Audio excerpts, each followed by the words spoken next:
It all starts with a young guy reflecting that his love for shonen manga comes from an inferiority complex, since these stories usually kick off with the MC living a miserable life. He thinks that, even if this life full of suffering ends up being suddenly cut short for some reason, it is never the definitive end, because right after that young boy passes away, a second life full of blessings emerges, complete with regression, awakening, new classes, legendary weapons, and new companions. They set out on an incredible journey with the grand goal of defeating the Demon King, and they make the absolute most of this new chance at life, reincarnated in another world. But the young man quickly warns us that none of this is true, and he knows it very well because it is a painfully obvious reality. Leaving his shoes at the edge of a rooftop at dusk, he reveals that the passing of that boy he just mentioned is actually his own, with his body now tossed inside a dumpster. This is the tragic personal experience of young Park Tae-woong, who is only 17 years old. Tae-woong already knew very well that other worlds did not exist, because his father always told him so.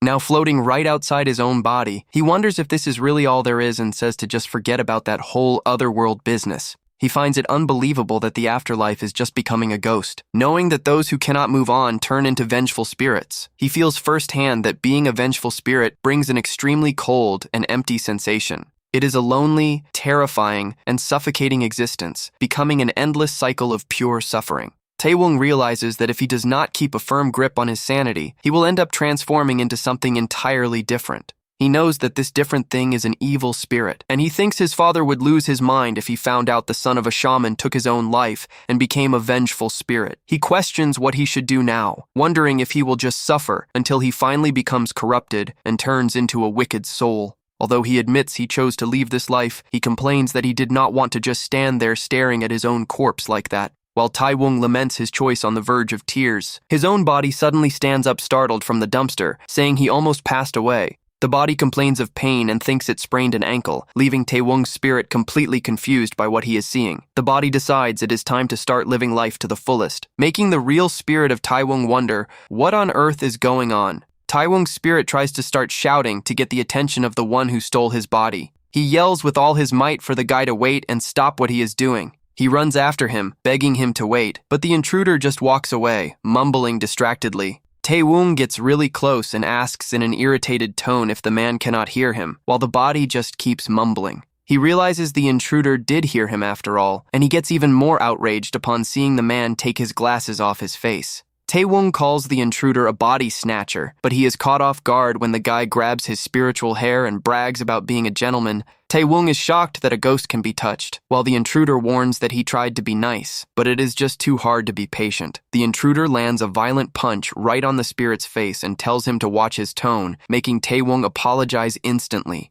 He questions who gave the young man permission to pass away and threatens him, while a terrified Tae-woong replies that he only did it because he wanted to. Tae-woong apologizes for his informal tone and asks who he is and what his passing has to do with his body being stolen. The intruder starts slapping him on the head, multiple times saying it has everything to do with it, making the young man scream in pain and fear, turning into an evil spirit. The man reveals that he is actually the one keeping the boy from becoming corrupted, and Tae-woong notices that his spiritual pain has completely vanished. He asks how he is able to hit a spirit, and when Tae-woong guesses that he is a shaman, the man praises his quick wit and asks who he is. The man reveals himself to be the boy's ancestor, and explains that he accumulated so much positive karma as a shaman that he earned the right to reincarnate into his own lineage. Still confused by all that mystical explanation, Tae-woong asks what exactly all of that means. He takes another punch right to the face, while the ancestor aggressively repeats that it is a family reincarnation.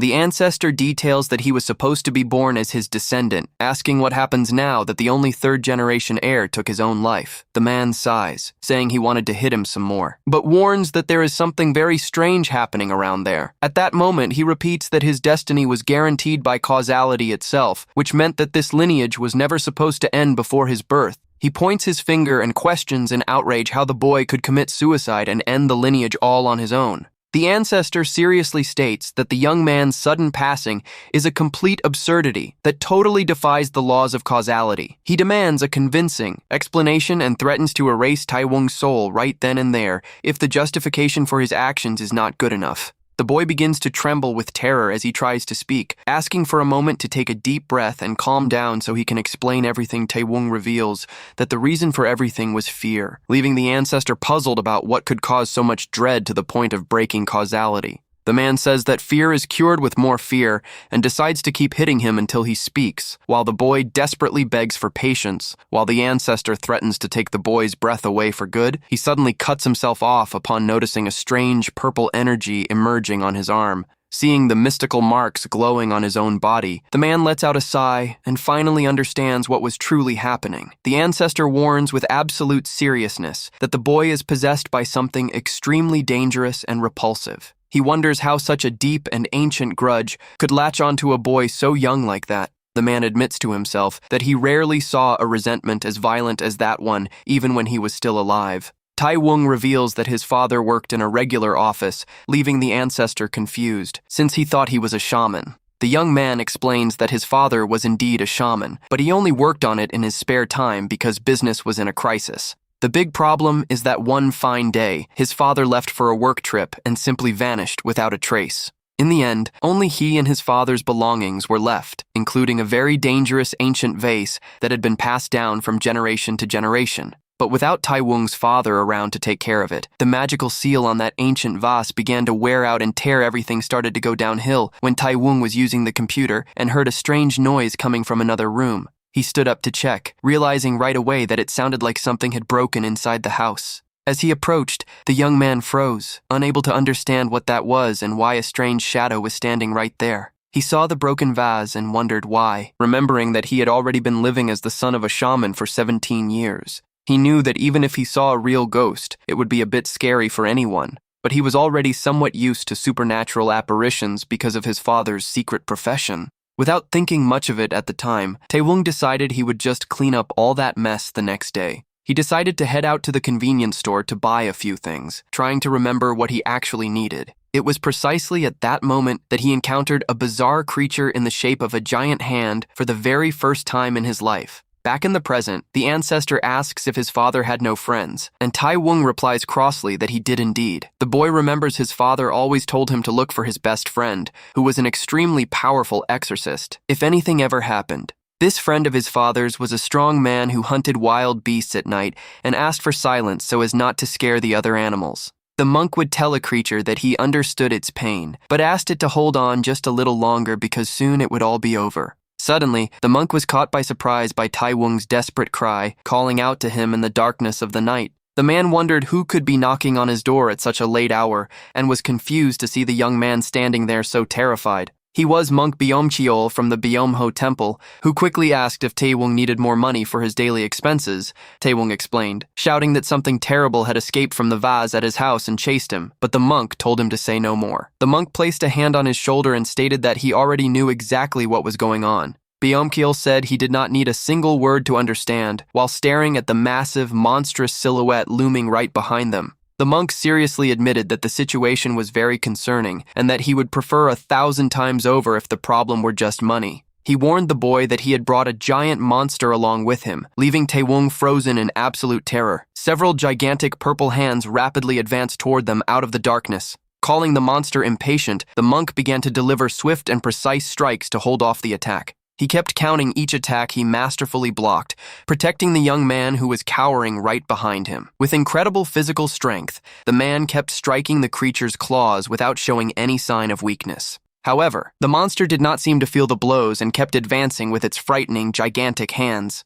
The monk counted the 10th hand coming down with a devastating impact, making the young man scream in despair at the sight of the scene. Byomcheol realized the creature had about 10 arms and identified it as a fearsome 100-year-old demon. He explained that it was an incredibly rare monster to see and lamented having already spent too much energy earlier, but he kept a firm stance. The monk proudly declared that it is the inevitable destiny for the strongest beings to always be drawn to the strong. He called the 100-year-old demon out for a fight and challenged it to use all of its power from that point on. In the deep darkness, the monstrous creature revealed its true silhouette, surrounded by dozens of shadowy arms. But upon seeing the creature up close under the light, the monk's expression completely changed to pure astonishment and shock. Thinking the monk was winning, Taewong cheered up, but Byomcheol interrupted him with a serious voice, asking him to pay close attention. He warned that there was no longer any other safe place and ordered the boy to run without looking back as soon as he gave the signal. He explained that he was out of time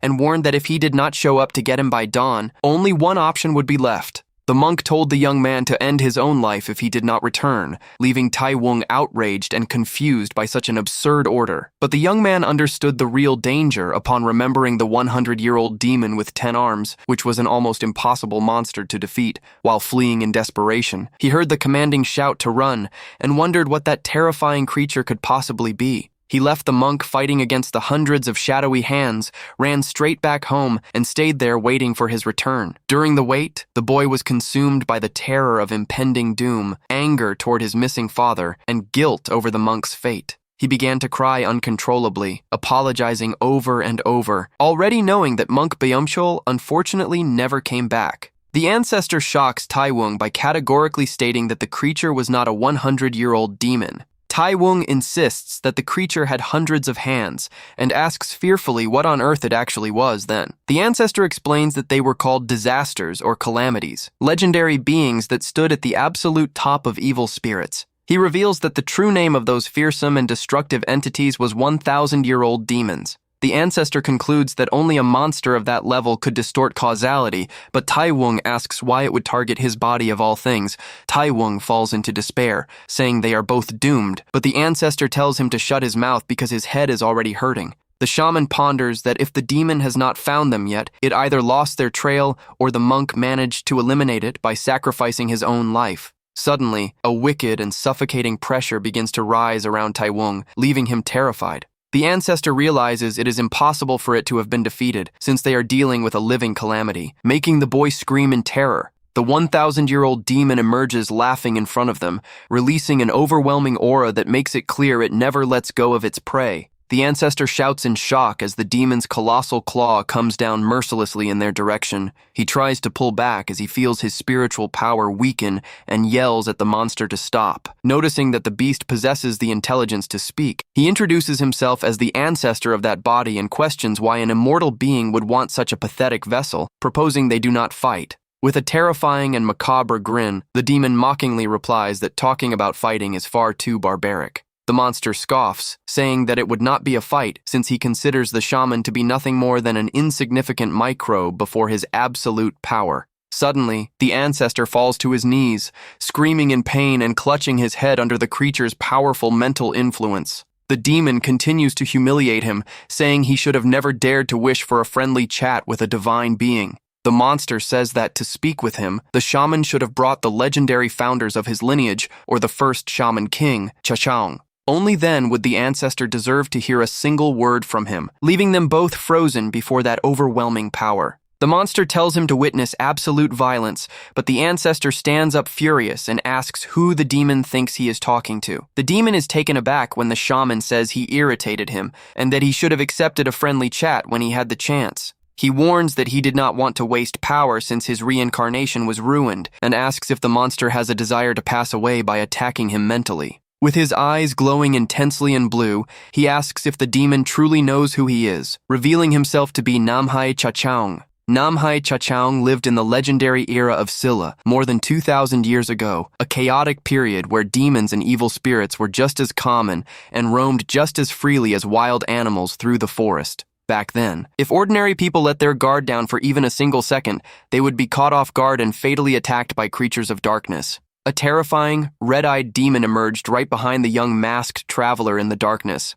The young man fell backward, crying out in terror as he recognized the creature as a dreadful black death demon. He wondered in horror how a high-level monster could be roaming such a simple mountain village. But looking closer up, the traveler noticed in astonishment that the demon's head was actually hanging dead from the tree. He wondered in perplexity if that monstrous and feared deity had been purified and defeated by someone nearby. But suddenly, he noticed that it was not just a single black death demon that had been destroyed. There was a colossal pile of corpses of gigantic monsters defeated right before his eyes under the glow of the full moon. Among the defeated beasts were legendary creatures like the king of phantom spirits and even the feared executioner demon of hell. He was shocked to see that the strongest monsters of that era were slaughtered in one single place by a single mysterious person. It was then that a youthful voice coming from behind the mound of bodies asked what the masked traveler was doing there, sitting on top of one of the giant monsters with his blood-stained sword. The young man coldly ordered him to come closer. The boy with clear eyes warned that he would slay him if he were a ghost, revealing himself to be Namhae Chachang, only 12 years old.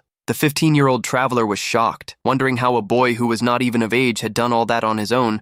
Chachang began a threatening countdown from 1 to 3 to attack the intruder if he did not answer immediately. Suddenly, the traveler let out a hysterical laugh from behind his mask, finding the whole situation magnificent. The masked man approached, saying that in just 1 year, the boy's talent would be enough to surpass him completely. While the traveler explained that he came because he had heard of a strong exorcist, Chachang suddenly delivered a swift slash to his mask. Even with the surprise attack, the man just laughed, impressed, and praised the surreal and formidable talent of the young prodigy. The man told the boy to give up because his sword would never cut him, and asked the youth to listen to his introduction as the uncuttable man. With a bizarre black smoke covering his revealed face, the man declared with absolute certainty that he was also immortal. A gigantic creature emerged right behind him, revealing that this man was actually the iron monster known as Bulgasal. With a threatening grin plastered across his face, Bulgasal proposed to the shaman boy that they make a little wager between them. He added that if the boy did not want to bet, the two of them could simply keep on fighting right then and there. The young shaman king, Chachang, stares at his opponent for a moment and then calmly closes his eyes. He sits cross-legged in front of the monster and coldly asks what kind of wager he has in mind. Bulgasal is surprised by the boy's self-control, thinking he would attack like crazy, and says the wager is very simple. The monster challenges the boy, saying he only needs to land a hit on him a single time to win that difficult bet. Bulgasal promises that if the youth somehow manages to defeat him, he will accept becoming his new master. Chachang is confused by the answer, but the monster says he likes him because they both have a lot of things in common, like the look in their eyes. The monster claims that the boy's eyes are those of a lone predator and says he understands the existential emptiness that only absolute beings feel. He promises to turn the youth into the greatest warrior under heaven if he wins, but warns that there will be consequences if he fails and disappoints him. But before Bulgasal can finish talking about avenging the defeated beasts, Chachang lands a spectacular punch right in the middle of his face. Chachang mockingly asks if he has now officially become his disciple, leaving the man completely speechless. The boy lands another violent strike and sarcastically asks if hitting him again means he has been kicked out by the master. Bulgasal desperately begs for a second, while the boy mocks his arrogant pose and his so-called confidence as a master. The boy gets furious at the comparison of their faces and the nonsense about empty eyes, cursing the monster who now trembles. Calling him a child, Chachang says to forget about that number one under heaven business and says he is going to make the monster his slave, mocking and messing up his name on purpose. He decides to name the monster Sunbok once and for all, beginning a tragic tale of servitude for the now captured creature. The little shaman orders Sunbok to shout the name of a special technique when attacking a monster. But the slave questions why he should do that. Chachang threatens to use a brand new electric amulet on him if he disobeys, making Sunbok suffer under the daily tyranny of his young master. 3 years passed, and Sunbok now lives in hiding, trembling with terror every single time he hears the shaman boy call his name.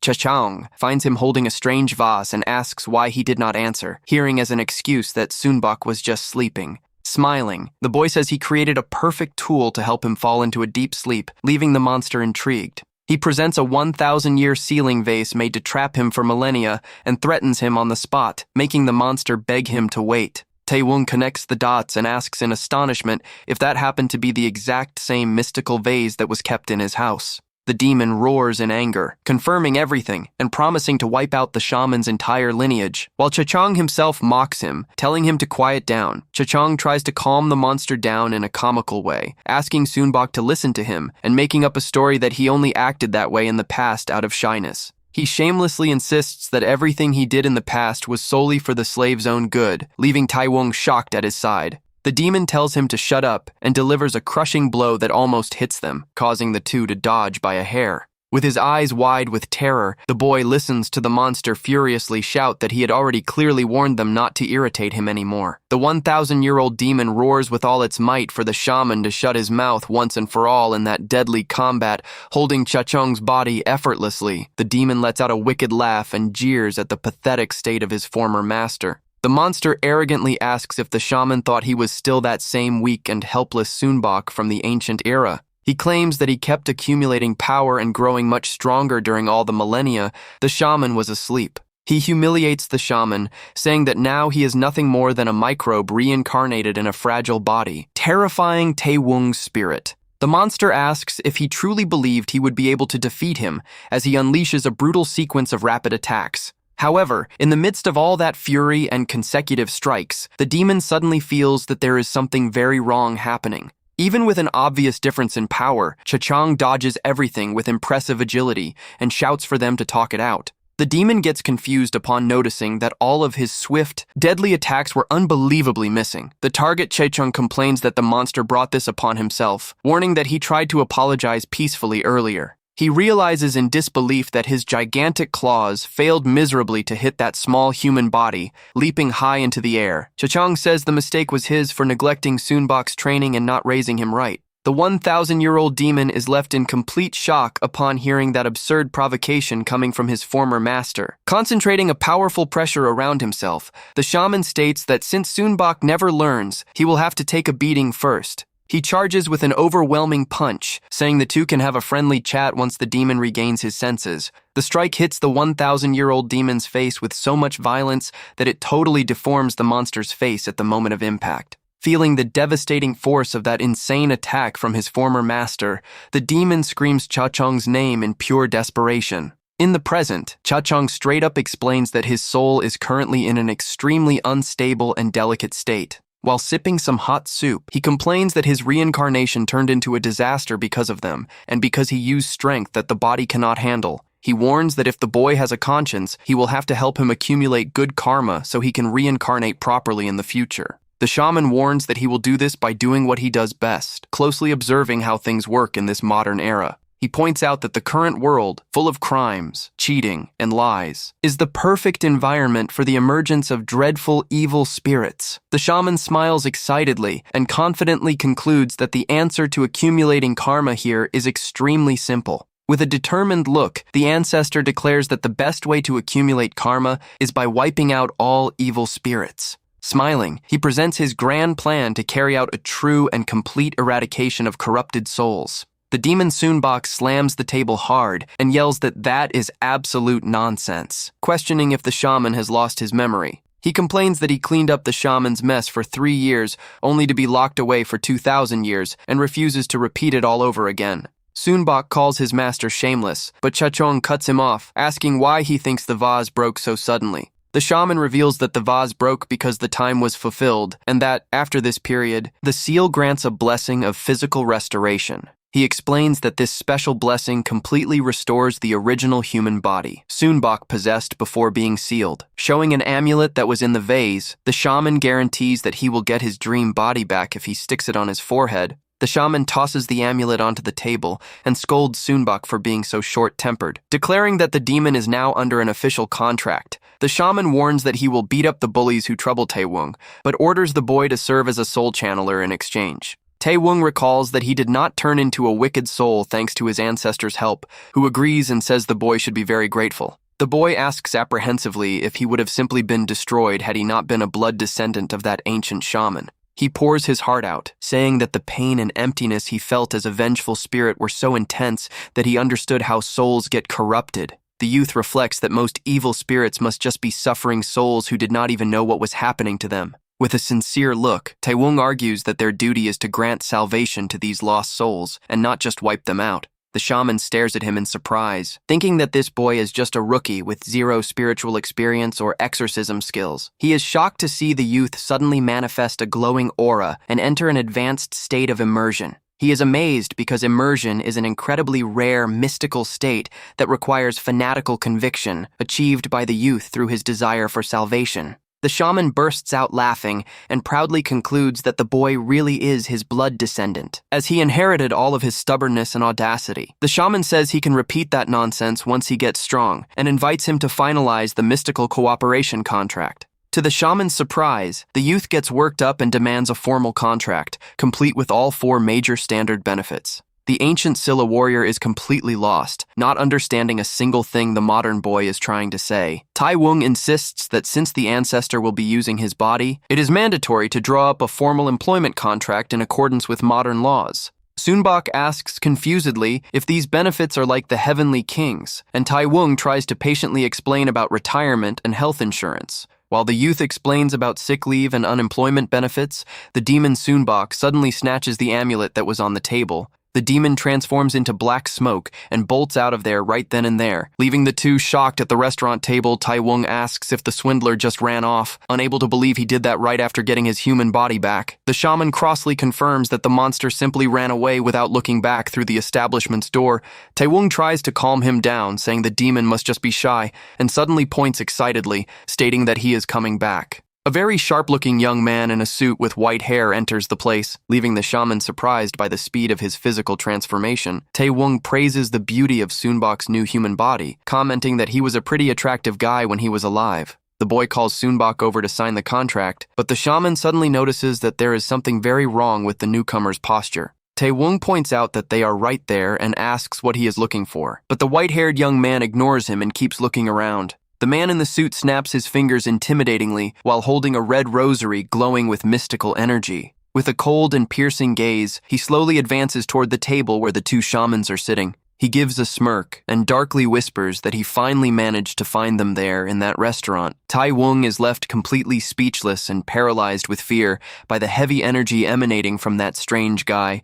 The shaman senses the danger and yells for the boy to get up right away, getting into a defensive stance to face the opponent. The Buddhist rosary in the suited man's hands begins to burn intensely with a power that emanates a hellish heat. He unleashes a devastating blast of roaring red flames that consumes everything in the blink of an eye. The kimbap restaurant is suddenly engulfed by an incandescent glow that explodes from the inside out. A massive detonation destroys the place in a devastating manner, scattering fire and black smoke in every direction down the street. In the middle of the rubble and dust from the huge explosion, the ancestor shouts furiously at the white-haired man. While the shaman blocks the flames, the terrified boy asks if that strong youth was not actually Sunbok. The white-haired man walks calmly through the ashes and comments that he already expected the shaman to be capable of stopping his attack. He comments that a 1,000-year-old demon is no joke, but the shaman mocks him, saying it actually is, while Tai Wung begs him not to be arrogant. The man in the suit mistakes Cha-Chung for the runaway demon himself and threatens him, leaving the real shaman confused by his mistake. Cha-Chung notices his hand is trembling and laments having used too much power to subdue Sunbok earlier in that unprepared body. The shaman decides to try and clear up the misunderstanding by talking, but an ally at his side starts shouting and threatening the white-haired man. The warrior introduces himself as Chenille and says he is searching for the 1,000-year-old monster that harmed his master, while the shaman warns that the beast has already fled. Chenille refuses to listen to excuses and firmly declares that he will avenge Master Byumkeol on his own right then and there. The warrior tells the boy to step back because he thinks his spirit is the 1,000-year-old demon, making Tai Wung cry out for help. Sensing the impending attack, Cha-Chung takes a defensive stance and warns that the opponent is coming at them with everything. Cha-Chung yells for the boy to duck, while he barely blocks a powerful flaming attack delivered by Chenille. The shaman rants that even though he is weakened, he can easily defeat a rookie shaman boy of that level. However, Chenille completely ignores the provocation and readies a new and terrifying charge of his destructive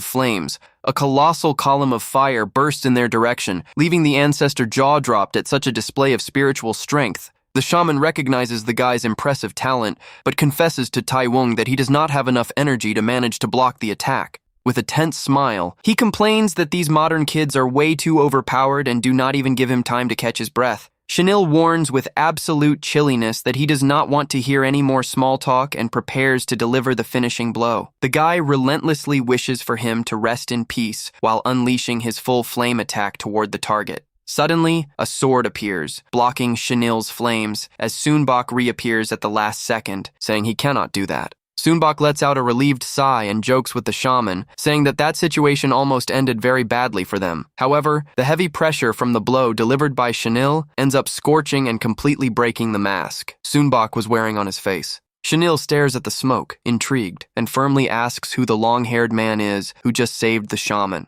Sunbok gives a cynical smile and says it is very painful for him to ask who he is after having looked for him so desperately. The demon officially introduces himself with grandeur as the uncuttable and immortal warrior, the fearsome iron monster known as Bulgasal. He holds his weapon with extreme confidence and adds that he now possesses a new and important role under the shaman's orders. He proudly declares himself as the first guardian apostle under the modern laws of Taiwung's 4 major benefits. Sunbok roars that he now represents social security, charging threateningly with his sword engulfed in bright flames. The scene suddenly shifts back to the Byomho temple under the light of the full moon, where desperate screams echo through the darkness. One of the exorcists barks orders to immediately bring 5 more packages filled with magical sealing amulets to help. A terrified young female exorcist, sweating profusely, begs for anyone who still has spiritual energy left to come, help them right away. One of the leaders desperately orders an extra squad to be sent to contain one of the enraged monster's gigantic arms. Monk Byomkiol, now possessed and with glowing red eyes, charges fiercely, destroying the chains while the group cries out for backup.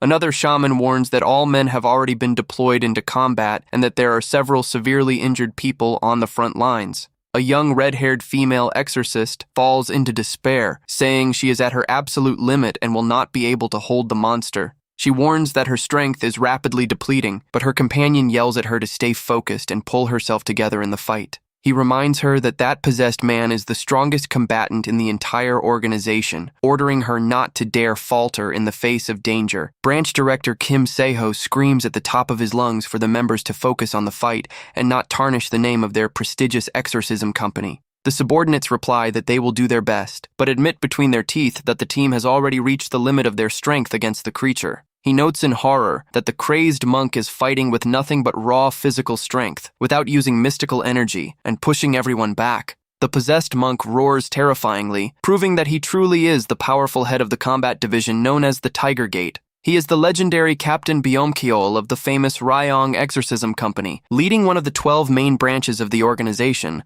Seho asks if they managed to contact any other captain from the 12 branches, hearing that almost all of them are unreachable at the moment. Suddenly, a massive and terrifying black serpent made of spiritual energy emerges. Floating in the skies around the burning temple, Seho despairs upon noticing which captain is arriving, deeply regretting that the only one available happens to be that specific individual. The newcomer mocks the reputation of the captains and licks his own finger with a sarcastic smile, gearing up to jump into the fray. He is Sahaeon, the feared captain of the Serpent Gate, who mockingly asks with a grin if it is all right if he just slays the monk, raising his head arrogantly. Captain Sahaeon declares that his first official order to the entire exorcism team present there is for all of them to pull out of the area immediately, leaving the subordinates jaw-dropped and completely confused by the order. He makes a dismissive gesture with his hands, telling everyone to get lost, totally ignoring the terrified protests of his comrades. Seho yells, saying they cannot run away from there because their duty is to protect the leader, fearing to leave Byomkiol alone with the insane Sahaeon. Ignoring the plea, Sahaeon smiles out of the corner of his eye and comments that he must be the one responsible for coordinating that exorcism ritual there. Seho tries to introduce himself as director, but Sahaeon delivers a swift punch to his face, mockingly saying he just startled him. Seho falls to his knees, completely dizzy and dazed by the uncalled for and unexpected violence of the blow delivered by his own ally. Sahaeon chuckles, saying he thought the man was his boss because he spoke so confidently, and decides to ask one more question in a purely threatening tone. With a sadistic smile and narrowed eyes, he whispers, asking if there is any other superior of his present on that battlefield. The other exorcists reply in great fear that there is no one else. While Captain Byomkiol continues to growl fiercely in the background, the possessed monk roars furiously, unleashing his full mystical strength. Preparing to initiate a dreadful, deadly combat, possessed Byomkiol charges, delivering a destructive strike to the ground, making the entire surrounding area shake violently. The monk leaps towards Sahaeon, who mocks the situation and jeeringly asks what kind of pathetic and shameful state that is. While being hit in the face, he scoffs, asking if that deplorable state is the reward for the unwavering justice the monk always preached. Wiping the blood from his forehead with a sadistic smile, the captain states with all the calm in the world that he will have to give him a corrective lesson. Sahaeon readies his deadly technique known as the Serpent's Fang, stating that only his strike should be considered unwavering. His claws brutally pierce Byomkil's throat, while he coldly says that the monk's unwavering justice is easy to break. Byomkil lets out a pained groan and spits up a large amount of blood after being severely wounded by the captain's precise attack. Sehyeon celebrates, saying it is time to wrap that up, and officially declares that from this moment on, Captain Byomkil of the Tiger Gate is classified as an evil spirit due to possession, using his authority as captain to strip him of all his positions. He raises his hand, sentencing the monk to the final punishment of exorcism, leaving the other shamans watching it all in a complete state of panic. Director Kim Seho screams desperately for Captain Byomkil upon seeing that the strong man is about to be mercilessly slain right then and there. However, a small, childish hand stops Sehyeon's strike, calmly calling him a little serpent amidst the tension of the moment. The sadistic captain loses the smile on his face instantly and stands completely frozen in surprise upon seeing who held him back. A mysterious child with long black hair appears at his side, commandingly ordering him to hold his own hand. The other exorcists watch in shock, unable to believe that an actual child suddenly appeared in the middle of such a dangerous combat. Seho explains to his companion that that is the first time he has seen him, revealing with great respect and dread that this child is the king. He reveals that this legendary figure is the closest being to a god, reigning at the absolute top of all 12 branches of Ryong. This divine being is the supreme commander of the Great Company, controlling all divisions of the organization's mystical zodiac. This is Supreme Commander Cheonryong, head of the Dragon Gate, who asks with glowing eyes why the serpent wants to harm the tiger. Sehyeon smiles again and ironically comments that he never imagined the old commander himself would come personally to resolve the matter. The captain confesses he knew about the commander's affection for Byomkil, and that was why he was curious to see his reaction if the monk passed away. Without showing any change in his calm expression, the Supreme Commander merely repeats his warning firmly, calling him a little serpent. With his blue eyes glowing intensely, Cheonryong warns in all seriousness that is already the second time he is calling him out. Sehyeon gulps and admits he felt that he came close to passing away, both of those times he was called out by the leader. He raises his hands in a sign of surrender, mockingly agreeing that taking his life would be far too easy a task for a powerful being like him. He complains that the master played dirty by catching him off guard both times, and guarantees he will not lower his guard on the next opportunity. With a sadistic look of pure provocation, the captain openly challenges the Supreme Commander to try calling him out one more time. A suffocating and terrifying bloodlust begins to fill the air, causing the surrounding exorcists to fall to their knees, unable to breathe. Director Seho begins to salivate and panics, feeling firsthand that he really is going to end up passing away under that dreadful, murderous pressure. The commander appears in the blink of an eye, touching Sehyeon's shoulder, and calmly asks if there has ever been a moment when he was not vulnerable. Sehyeon stands completely paralyzed with dread upon witnessing the commander's power, who whispers in his ear once more, calling him a little serpent. He states he knows Sehyeon has no real intention of slaying Byomkil and orders him to stop the foolish games and start helping the others. The commander also tells the captain to stop intimidating the younger subordinates, making Sehyeon let out a relieved sigh after the pressure vanishes. Sehyeon returns to his playful tone and praises the commander for reading him so well, widening his smile as he says it was all just a little joke. Gradually catching his breath, Seho concludes that they only need to keep Captain Byomkil sealed until the curse removal team arrives.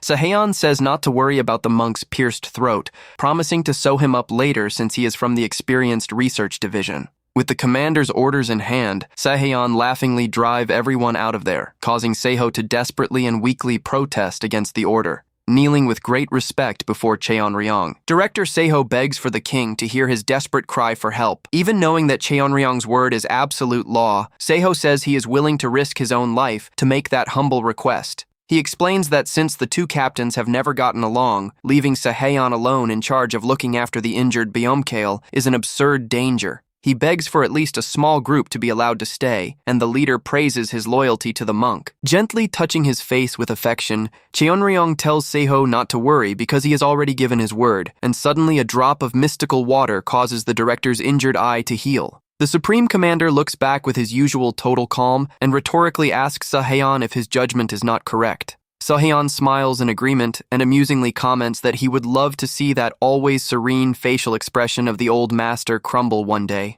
The commander replies with only a slight enigmatic smirk, maintaining his usual peaceful and unwavering posture, and it was in exactly that peaceful and mystical manner that dreadful incident at the Byomho temple finally came to a close. Later, Sahaeon asks the chained monk if he is satisfied with the outcome, laughingly concluding he will never know since he does not answer. He guarantees he will fulfill his promise to the leader not to hurt him anymore, and asks Beomkiol to hold on tight because soon he will bring him back to normal. Crouching down in front of him, Sahaeon sadistically confesses that he takes immense pleasure in seeing the people he loves suffer like that. He laughingly concludes that since he promised not to hurt him, he ended up preparing a little prank beforehand, anticipating how things would turn out. Sahaeon laughingly shares that he sent his disciple, Shanil, straight to the 1,000-year-old demon, lying that the boy was strong enough to capture it. He keeps imagining the face the monk would make upon seeing his disciple gone. But suddenly, Shanil enters the room, screaming desperately for his master. Sahaeon turns around, confused,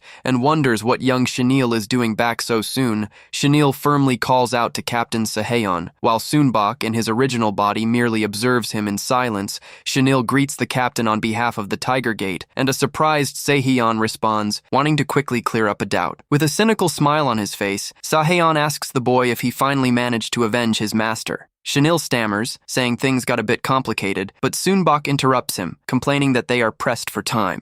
Shanil apologizes to the captain and says he needs to resolve something urgent. While Sunbok makes up an excuse that it is just his girlfriend, Sahaeon realizes an unexpected variable has arisen in that situation, and thinks to himself that he does not like this at all. He begins to consider whether, putting aside the promise he made to the Supreme Commander, he should just slay everyone there all at once. Sahaeon wonders if he should just end the life of every single person standing before him right now. While Sunbok stares down at him with his intense, reddish eyes, the captain keeps thinking about eliminating them. Suddenly, Park Taewong arrives running and shouting crossly for them to wait for him, catching Sahaeon completely off guard. Out of breath, the spirit complains that Taewong's body is absolute garbage, and that the boy totally neglected his physical stamina. He keeps calling the others disrespectful, but suddenly stops talking upon noticing the captain's presence right there beside them. Taewong stares at him somewhat suspiciously, and lets out a confused grumble upon seeing the captain smiling back at him. Sahaeon maintains his mocking smile and directly asks the boy what he is staring at so intently. He taunts,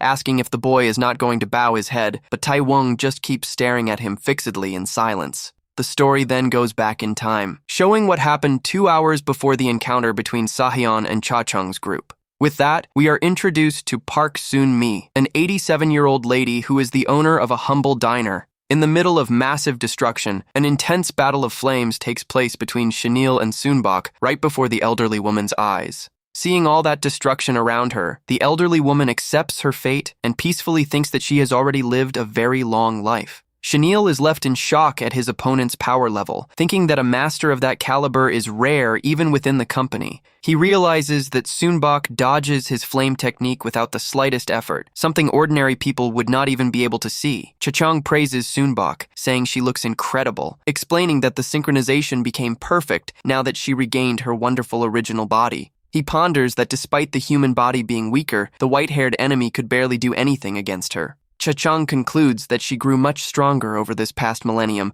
while Sunbok scoffs, asking if the boy is done already. Irritated by the provocation, Shanil yells that she is fleeing like a filthy rat and hurls more flames in her direction. In the blink of an eye, Sunbok appears right beside the youth, telling him to watch his tongue and asking if he does not want to save his own master. She shares that she kept his master's body to use it, but now she no longer needs it since she got her wonderful original body back. She suggests he nicely and respectfully beg for mercy, but Shanil gets extremely furious at that absolute nonsense. He guarantees that instead of trusting a demon, he would 1,000 times rather defeat her by force to take her where he needs to. The boy threatens to rip off one of her arms, but Sunbok laughs and mocks him, saying she has more than 200 arms and can donate one with no problem. Irritated by the mocking, Shanil warns that he will have to rip her mouth open even before tearing off her arm, keeping her cool. Sunbok sarcastically asks if those fragile Buddhist beads of his would really be capable of doing something like that. Shanil says she vastly underestimated his hellish prison, but at that exact instant, she strikes him and warns that she was not talking about those beads. Shanil stands paralyzed with shock as he feels the overwhelming force of the attack that caught him completely by surprise. Sunbok warns the boy that she is the only one who can break his master's curse, telling him to get on his knees and beg for help. She begins to mimic him in a super comical way, mocking the threats he made about tearing off her arm or ripping her mouth open. She explains that his master is weak and that any minor ghost could possess him. While Cha-Chong notices how much her human aura has changed defeated, Chanel begs for her to act quickly if she is telling the truth, and Sunbok teases, asking him to call her big sister. The boy whispers that there is someone at the temple just as dangerous as her, leaving Sunbok curious about who he could possibly be comparing to her level. The boy reveals that his master was trying to seal a Dwayoxini, leaving everyone around completely shocked by the news. Taewong wants to know if the monster is strong, and Sunbok explains that it is one of the 5 elements, being superior to her in raw combat strength. She explains that the 5 elements were the most dreadful specters of the Silla period, requiring entire armies of the country to be contained. Taewong despairs over the monk's state against a creature like that, but Cha-Chong tries to calm him down, saying everything will be fine. Cha-Chong reveals that he himself created that group in the past by defeating the strongest guys, leaving the boy speechless about his past. Cha-Chong understands that the monk exhausted himself fighting the monster and decides that they need to save him, also taking the opportunity to check out the Dwayoxini again. Taewong worries whether too much time has passed and the monster will not recognize him, but Cha-Chong finds that highly unlikely to happen. He admits that a very long time has indeed passed, but ponders that if things get tough, they still have Sunbok there to help. Cha-Chong states that it actually does not matter if the monster forgot about him, and asks if they want to know the reason why. Cha-Chong explains that even if the monster's mind does not remember, his body will definitely remember the beatings he took in the past. Taewong asks worriedly about the destroyed diner and the elderly owner, but Chanel tries to reassure him, saying everything will be fine. Chanel explains that both the witnesses' memories and the damage will be restored, leaving the boy shocked by that possibility. He seriously explains that this is exactly the kind of work the exorcism company usually does. 2 hours pass and the story returns to the Byomho temple, which is shaken by an ear-splitting scream in the middle of the night, trapped by chains. Byom-kyeol roars with all his might as dark energy begins to consume his body. Chanel comes running into the place, screaming desperately for his master, while Sunbok accompanies him in a much more relaxed manner. The boy begs her to break the curse quickly, but Sunbok complains that being so rushed takes away all her motivation. At that moment, Cha-Chong steps into the conversation and tells the two of them to wait a bit before doing anything. Cha-Chong comments that snake-faced man warned that she should not simply break the curse all at once. In his soul form, Taewong feels apprehensive and wonders if that sinister man is an important executive of the company. Taewong senses that the man is extremely dangerous, while Sahaeon smirks. Finding all of that very curious, Sahaeon explains that the curse is so strong that even he would take time to break it, doubting that a high school girl can just do it out of nowhere. While Sahaeon tries to figure out where she came from, an irritated Sunbok thinks to herself that high-level curse was created by her in the first place.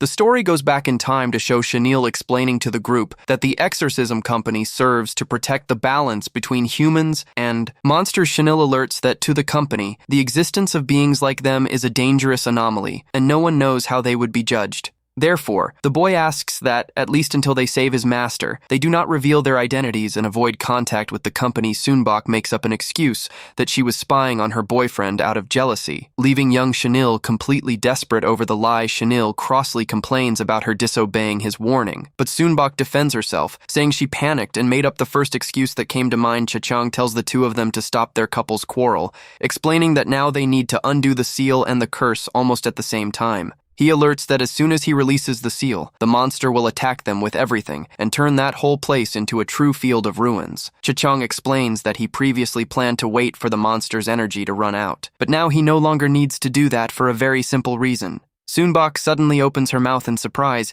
and says she understood his strategy perfectly. She concludes that she needs to break the curse the exact moment he releases the seal, and Cha-Chong agrees as long as she can handle it. She calmly guarantees she can get the job done, causing Sahaeon to be impressed and instantly invite her to join his division. While the monk agonizes trapped by the chains, Cha-Chong warns that he is going to give them a reason to be completely blown away by his power. A marveled Sahaeon insists on her joining his division, but Sunbok dodges the subject, saying she needs to ask for her parents' permission first. Suddenly, the two are caught completely off guard by an overwhelming movement that zips right past their faces. The monster that was chained breaks free in a fraction of a second and delivers a monstrous punch straight against Cha-Chong. The impact is so violent that Cha-Chong is sent flying far away, crashing through the temple walls while the others watch it all in shock. A massive curtain of dust and debris rises on the horizon due to the violent impact of Cha-Chong's body against the ground outside. In total panic, Taewong's spirit screams desperately, saying he failed miserably, but Cha-chang keeps his usual calm expression.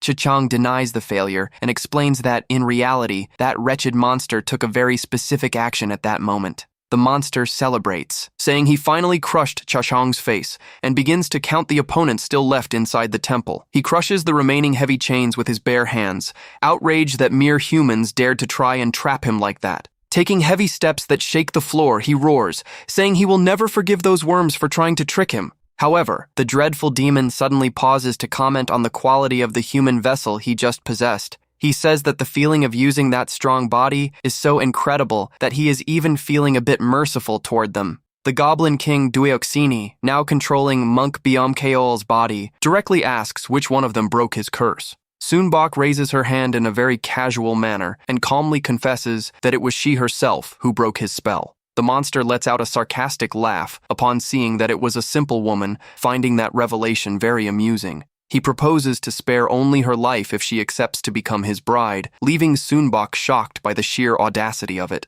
She thinks to herself that he really did not recognize her, and ironically wonders if it is because she ended up becoming way too pretty. She remains in silence, looking thoughtfully in Cha-chang's direction, leaving the demon confused by what she is staring at. The story goes back 3 hours in time, showing the moment Cha-chang defeated Chanil without giving the boy any chance to react. We see Sunbok's mind working intensely as she tries to calculate her chances and think of a way out of all that. To everyone's surprise, Sunbok points at Cha-chang and announces that he is her husband, causing their allies to scream in pure desperation. Taewong ironically congratulates Sunbok on the alleged marriage, but his own spirit screams, saying things do not work that way. Cha-chang warns that if she chose the wrong side, she will be breaking the shaman's criminal laws. Leaving the girl tense and worried about the warning, Dueoxini laughs and comments that that fellow found a weakness of hers, but tells her not to worry since she chose to stand by his side. The demon admits he senses a strong energy coming from Cha-chang, but notes that it is weak and unstable, looking like a candle about to blow out. Cha-chang says the demon should not act with so much boldness,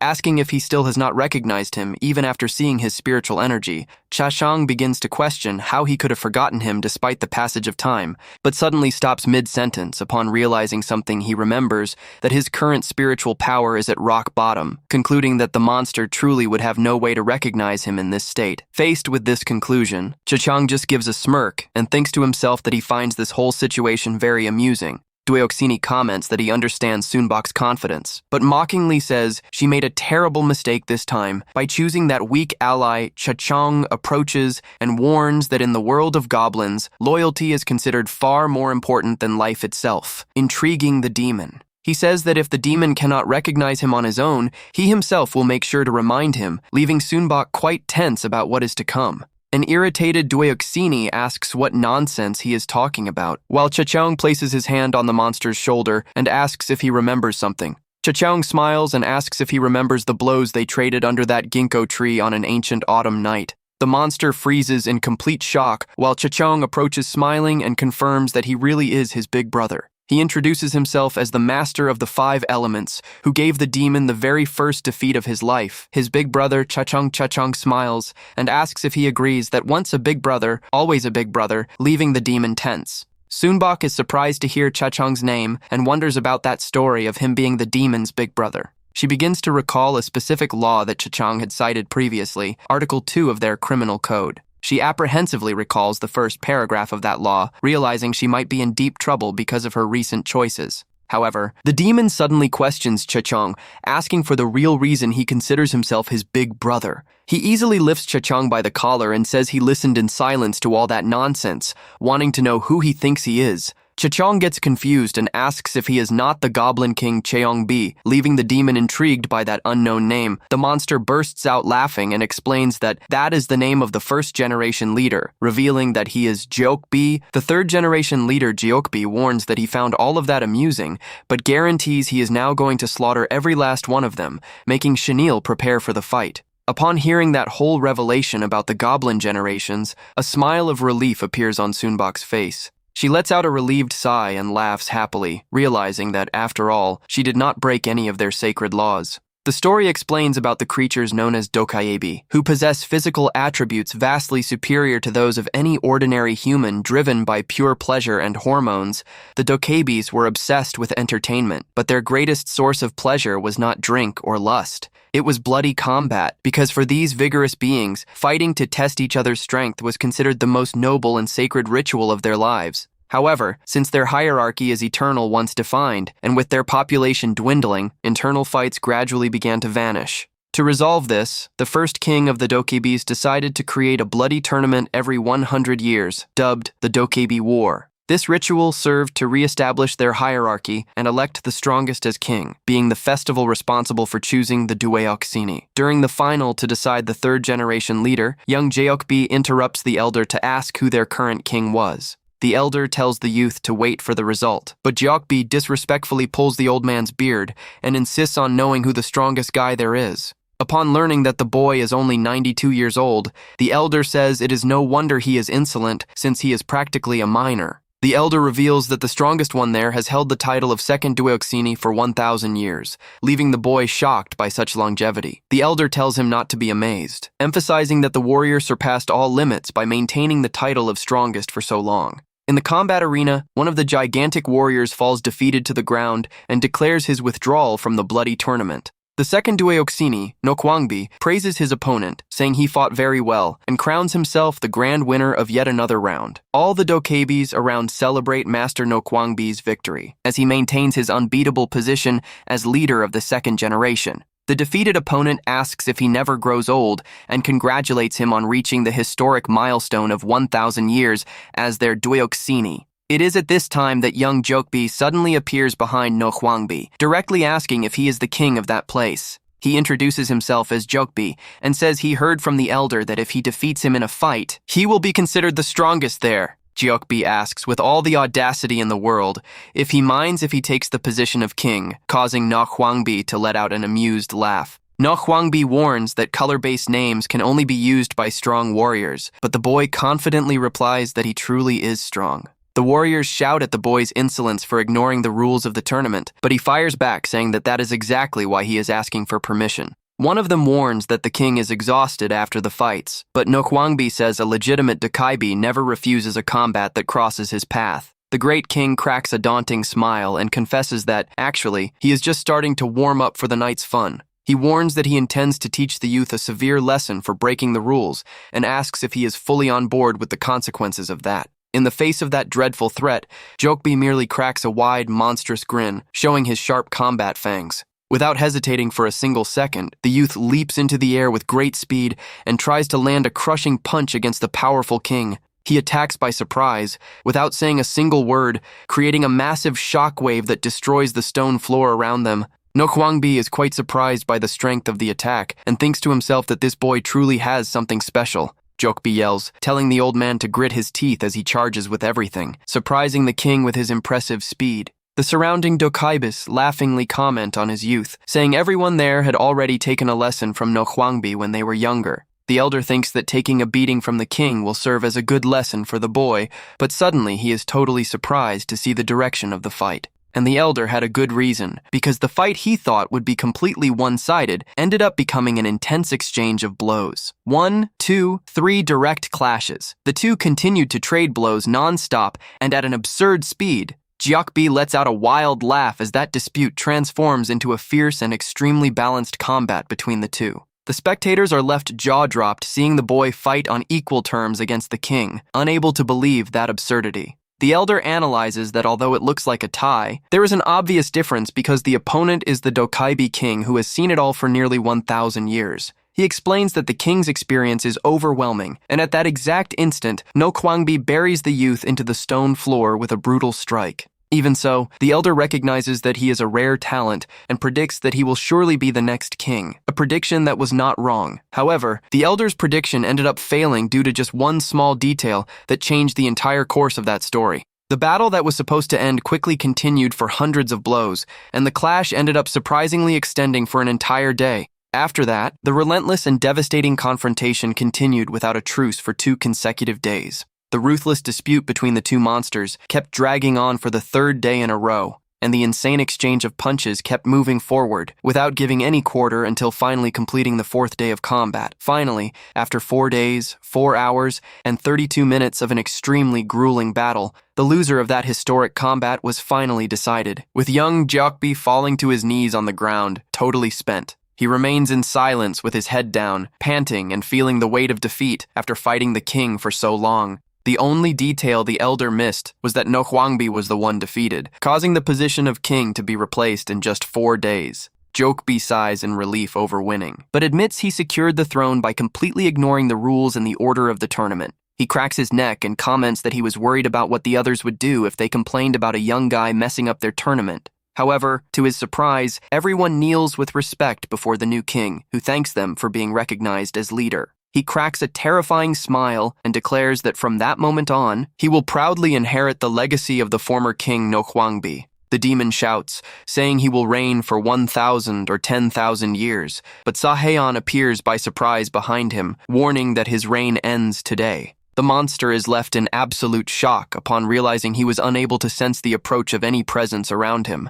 Saehyun smiles and asks why they hold such secret tournaments, commenting that the company spent a long time looking for them. Furious at the interruption, the elder yells, asking how an arrogant human dares to disrupt their sacred tournament. Saehyun makes a dismissive gesture and laughingly warns that if he were him, he would keep very quiet, because if he starts picking fights for no reason, things will get complicated. Suddenly, dozens of the company's exorcists appear, completely surrounding the entire area of the arena where they were. He says it would be tragic if the elder got hurt, leaving the monsters tense as they noticed they were surrounded without even realizing it. Jokbi gnashes his teeth in anger upon realizing the humans intentionally waited until they were exhausted to act. He roars furiously, calling the humans cowards, and unleashes a strike of rage against them. Sahaeon easily blocks the strike and comments in surprise that it is impressive to see the monster still has so much strength left. However, his gaze shifts to a much colder and more serious expression as he continues his speech. In a swift movement, he kicks Jokbi's rib and says that from what he saw in the fight earlier, it looked like he had been hurt right there. The monster screams in pain from the precise strike, and Sahaeon sadistically taunts, saying that that must surely be hurting a lot. Feeling immense pain, Jokbi holds his own rib and keeps cursing the humans as cowards repeatedly. Saehyun fires back, saying that is not something a cheating king should say, adding that humans are not honorable dokaibis. He finishes by tauntingly saying they are just cowardly humans, while preparing to stomp on the fallen monster's face. Back in the present, Jokbi says he does not even remember how many months ago that happened, and that ripping the humans to shreds would still be too little for him. He places his hand on Sunbok's head and says that since he gained a cute bride, his anger has actually subsided, leaving the girl quite irritated. The demon brags, saying that on top of everything, his spiritual resonance with Byamkil's body is incredibly strong. He praises Byamkil, thinking it is impressive how a mere human managed to train his body until reaching the same level as a dokaibi. He warns that they are lucky, because now he needs to go look for old No Hwangbi and his other dokaibi brothers. He warns that he does not want to waste energy, telling them to get lost while sparing their lives, and carries Sunbok away on his shoulders while the others shout. Chanel feels helpless and wonders if they would be able to defeat the monster if the 3 of them joined their forces against him. While Chanel ponders a surprise attack, Cha-Chang suddenly interrupts the monster and proposes to hold a direct duel against him. The demon is surprised by the proposal, and Cha-Chang reminds him that he himself mentioned he fought while ignoring the traditional order of the tournament. He challenges the monster with a confident smile, inviting him to have a combat against him too. In a legitimate Dokaibi war, Jokbi laughs and asks if the fact that he spared his life made him act brave, but warns that the Dokaibis follow strict rules. The demon warns that he never refuses a combat that comes his way, guaranteeing with a daunting look that he will make the boy regret it. Cha-Chang calmly raises his index finger and warns that, however, he would like to impose a small condition for this combat. He proposes to set a single condition, explaining that he would be at a total physical disadvantage if they had a normal, direct fight.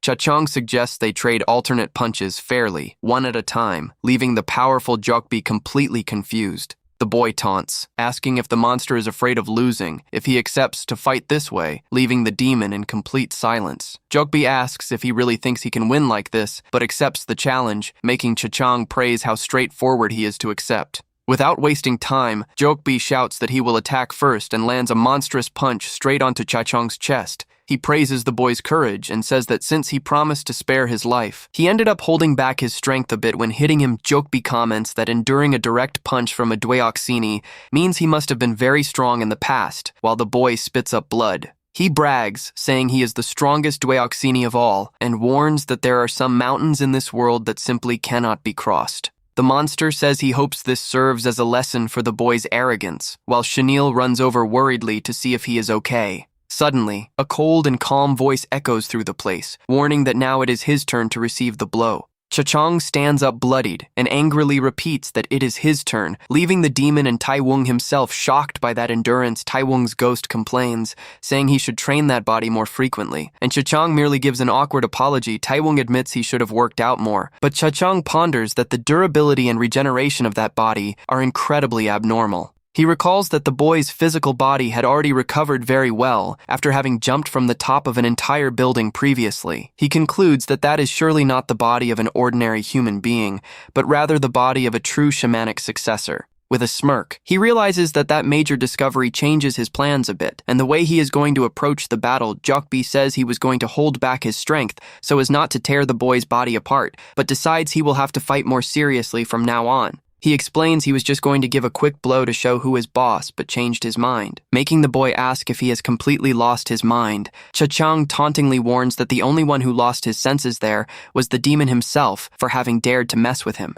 He says the Dokaibis need to learn the hard way, the difference between trash and gold, ironically asking what the monster said about mountains. He finishes by tauntingly saying that no matter how high it is, at the end of the day, a mountain remains just a mountain. He tells the monster to grit his teeth tight, warning that from now on, he is going to start teaching him a real combat lesson. He guarantees he will show the monster what the true heaven is as he initiates a beating with 100% of his strength. The demon senses the overwhelming pressure of the blow coming in his direction and widens his eyes in complete despair and panic. He realizes too late the overwhelming power before him and stammers, shocked by that tremendous strength. Outside, a girl in a cap with pink hair observes the massive energy rising in the distance and lets out a murmur of astonishment. She stands frozen in admiration and whispers to herself that what she is witnessing is something absolutely incredible. She walks through the ruins and comes across what appears to be Sehyun's completely bloodied corpse tossed there on the ground. She is quite shaken upon seeing that bizarre scene and whispers the captain's name in a worried and tense tone. However, right after, she begins to jump for joy, celebrating that she hit the jackpot with the alleged end of that annoying rival. She taunts, saying he passed away in the field, but takes a massive fright when Sehyun himself, totally alive, appears right behind her. Sehyun complains about her department's delay and thinks that having used his skin-shedding technique to survive was a risky gamble. She tells him to shut his mouth, saying she came running all the way from Italy, and demands to know if the captain did anything wicked to monk Byomkyol. Sehyun lies, saying he was also attacked and thrown far away, and she suspiciously comments that he really lives up to his nickname of Snake. He merely maintains his mysterious smile on his face and says there is only one thing he is absolutely sure of right now. He concludes that something extremely grand and unbelievable just happened, while the two observe the massive light ripping through the sky. Gradually, the dust begins to settle over the completely destroyed ruins of the temple, revealing a scenario of absolute chaos. The employees work fast, announcing that the kitchen has been restored, ordering them to finish the walls before more witnesses appear. One of them warns that there are 14 witnesses in total and orders to erase everyone's memory, lamenting the terrible mess they made there. The employee walks in the direction of the elderly woman and alerts his colleague that that lady is the last remaining witness left to clear. With a sad look, the elderly woman asks if they really need to erase her memory, explaining that in old age, every little moment of life is precious. She fondly shares that today, her late husband appeared in her dreams, while the man in the suit listens to everything in silence, smoking his cigarette. She promises not to tell anyone anything, but the man places his hand on her forehead and regretfully apologizes, saying that unfortunately, they make no exceptions. The story explains that erasing memories is only possible by accessing the person's thousands of emotions and making delicate alterations at a cellular level. The man fondly tells the elderly woman not to be sad about having her memories taken, while his mysterious spiritual energy begins to act.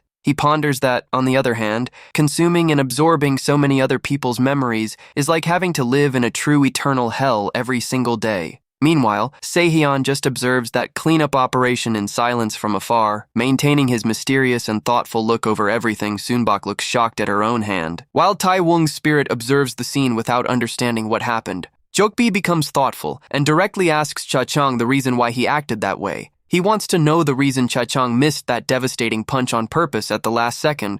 Cha-chang smiles and explains that if he hit him with everything, his little brother's body would end up severely injured. On top of that, he taunts, asking if the demon really thinks he would be able to endure the punch had he actually hit him. Totally surrendered, Jeokbi makes a respectful bow and says he pays his sincere respects to his big brother. Cha-chang smiles, saying he likes the honesty of the dokibis, warning that, as a big brother, he has 2 favors to ask. The first favor is for him to stop possessing that body and return it to its true owner, moving right after to the second request. The second request is for him to capture the traitress who decided to stand on the wrong side of history, pointing to Sunbok, who is left speechless. But mid-speech, the master's spirit vanishes, leaving Taewong back in control of the body, not understanding a single thing that happened. The boy stammers, unable to comprehend the situation, realizing that his ancestor's spiritual possession ended out of nowhere. Taewong is shocked to see he is back in his own body, and Sunbok explains that his ancestor ended up passing out from spending too much energy.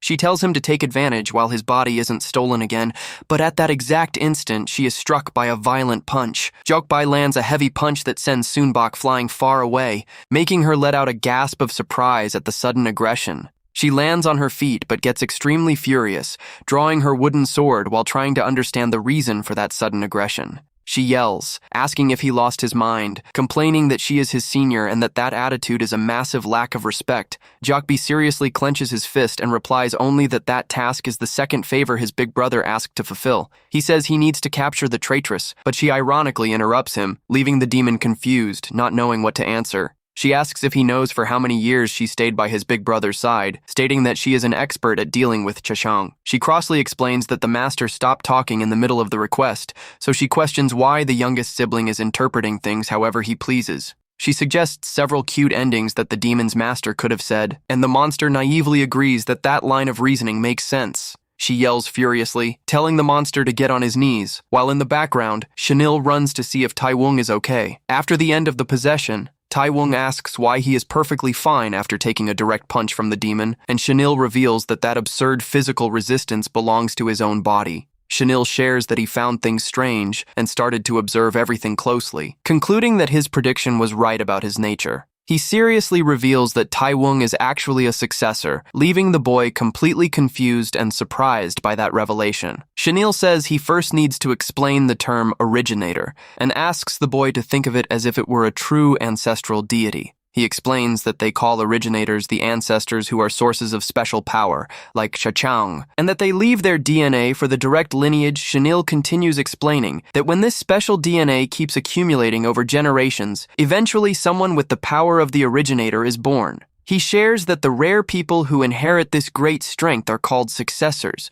revealing that the successor of this generation of Cha-chang is Taewong himself, leaving the boy breathless and asking him to wait a bit with all that divine air talk. He asks if his father was also a successor since he was a shaman, but Chanil denies it and explains that he was probably just an ordinary shaman of the time. Chanil reinforces that a successor is only born by skipping several generations, and Taewong despairs upon noticing that his father was ordinary, and even so vanished out of nowhere. Desperate, the boy begs to know if there is a way to find a missing shaman who is not from the company, but Chanil warns that in his father's case, it is difficult. He guarantees that if Taewong joins Ryong, it will be possible, because there they will be able to give full protection and help him find his father. But suddenly, Sunbok interrupts their conversation, firmly shouting that there is not the slightest chance of that happening. Sunbok reminds him that he said the company could be dangerous for them, but Chanil fires back, saying that with a successor, it would be very different. She tells him to forget the matter for good and complains that the humans hurt their Dweoxini, cursing everyone as filthy humans.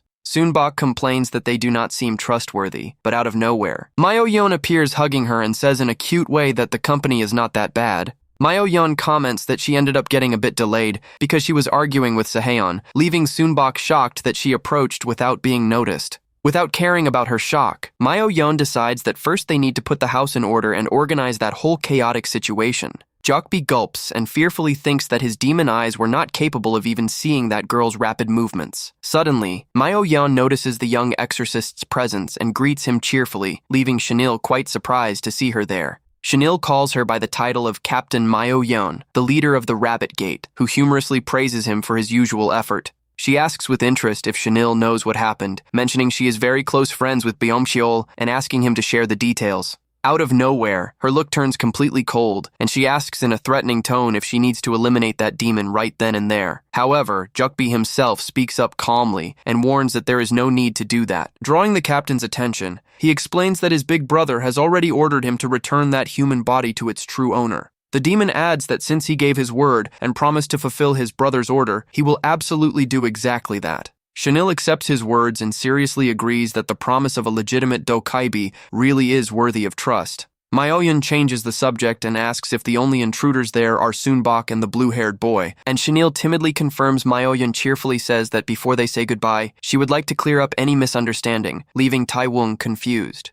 She strongly recommends that he join the company, but guarantees with a gentle smile that she is not going to force him to do anything. Taewon stammers, asking if that is allowed, and she answers that it is while holding his and Soonbok's hands in a friendly way. She laughingly explains that forcing someone would make the company a cult, guaranteeing they are not bad people, but delivers a warning right after she warns that the fact that they got involved with the company means karma has kicked in, and that they will definitely end up looking for them again. Taewon and Soonbok get quite confused by her words, while Myo-yeon says goodbye, asking if they can leave that place now. However, before they can answer, a powerful energy envelops them, and they vanish in an instant, leaving only a confused whisper from the boy in the air. Myo-yeon's voice echoes saying that if they return, it will be after living through incredible things, and jealously confesses she wishes she were in their shoes. She adds that they will live out incredibly grand stories, while Taewon plummets screaming in terror through the portal of light, and that they will bring all those great stories back with them, while Soonbok plummets in a totally calm and confident manner beside the boy.